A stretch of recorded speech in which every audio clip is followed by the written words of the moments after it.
Hi friends, welcome to my channel. 1996లో వచ్చిన భారతీయుడు సృష్టించిన సంచలనాలను ప్రేక్షకులు ఇంకా మరవలేదు.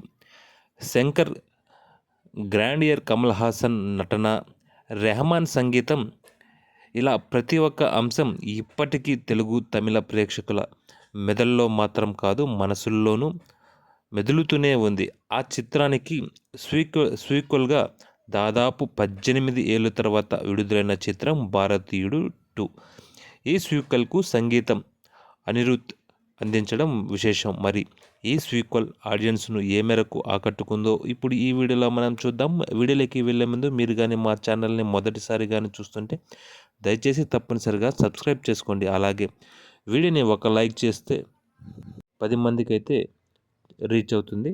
ఇక ఆలస్యం దేనికి, టాపిక్ లేకైతే వెళ్ళిపోదాం. అవినీతి అంతకంత పెరిగిపోతూ ఉంటుంది. ఆ అన్యాయాన్ని ప్రపంచానికి యూట్యూబ్ ద్వారా వేలెత్తి చూపిస్తూ అవగాహన కలిగిస్తుంటారు టీమ్ బార్కింగ్ డాగ్స్. చిత్ర, అరవింద్, ఆర్తి తదితరులు సోషల్ మీడియా మాధ్యమాల ద్వారా కమ్బ్యాక్ ఇండియన్ అనే నినాదాన్ని వైరల్ చేసి సేనాపతిను ఇండియాకి రప్పిస్తారు. అయితే సిబిఐ ఆఫీసర్ ప్రమోద్ సేనాపతిని పట్టుకోవడం కోసం విశ్వప్రయత్నం చేస్తుంటాడు.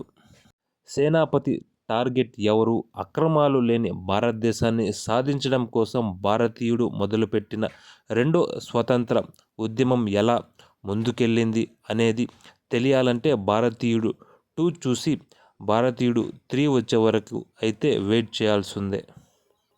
భారతీయుడు 2 చిత్రం 3 గంటల నిడివిని కాస్త ఇబ్బంది పెట్టిన కమల్ హాసన్ నటన, అనిరుద్ సంగీతం, గ్రాండియర్ శంకర్ టేకింగ్ అండ్ టెక్నికాలిటీస్ను థియేటర్లో ఎంజాయ్ చేయడం కోసం ఖచ్చితంగా భారతీయుడు 2 సినిమా అయితే చూడాల్సిందే.